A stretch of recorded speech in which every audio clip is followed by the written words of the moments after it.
Champions trophy 2025 సన్నాహకాలను ఘనంగా ఆరంభించాలని భావించిన ఆస్ట్రేలియాకు శ్రీలంక ఊహించని షాక్ ఇచ్చింది.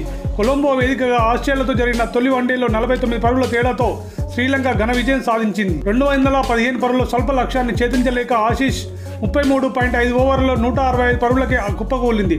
లంక స్పిన్నర్ల దాటికి ఆసీస్ బ్యాటర్లు విలవిల్లాడారు. స్టీవ్ స్మిత్, లవ్షేన్ వంటి స్టార్ ఆటగాళ్లు సైతం ప్రత్యర్థి స్పిన్నర్ల ముందు తేలిపోయారు. వచ్చిన వారు వచ్చినట్టుగా పెవిలియన్ క్యూ కట్టారు. శ్రీలంక బౌలర్లో మహేష్ తీక్షణ 4 వికెట్లు పడగొట్టగా దునీత్ వెల్లలాగే అసిత్ ఫెర్నాండో తలో 2 వికెట్లు సాధించారు. వీరిద్దరితో పాటు కెప్టెన్ అసరంగా చెరో వికెట్ సాధించారు. ఆస్ట్రేలియా బ్యాటర్లో అలెక్ క్యారీ 41 టాప్ స్కోరర్గా నిలవగా హార్తీ 32, సీమ్ అబౌట్ 20 పర్వాలేదనిపించారు. కమిన్, స్టార్క్, మ్యాక్స్వెల్ వంటి స్టార్ ప్లేయర్లు లేని లోటు ఈ మ్యాచ్లో కనిపించింది. అంతకుముందు బ్యాటింగ్ చేసిన శ్రీలంక 46 ఓవర్లలో 214 పరుగులకే ఆల్అౌట్ అయింది. అయితే లంక కెప్టెన్ చరిత్ అసలంక మాత్రం వీరోచిత పోరాటం కనబరిచాడు.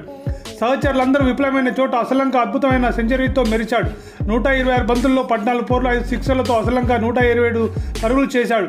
అతడితో పాటు దునీత్ వెల్లల్లాగే 30 కీలక పరుగులు సాధించారు. మిగతా ఆటగాళ్లంతా తీవ్ర నిరాశపరిచారు.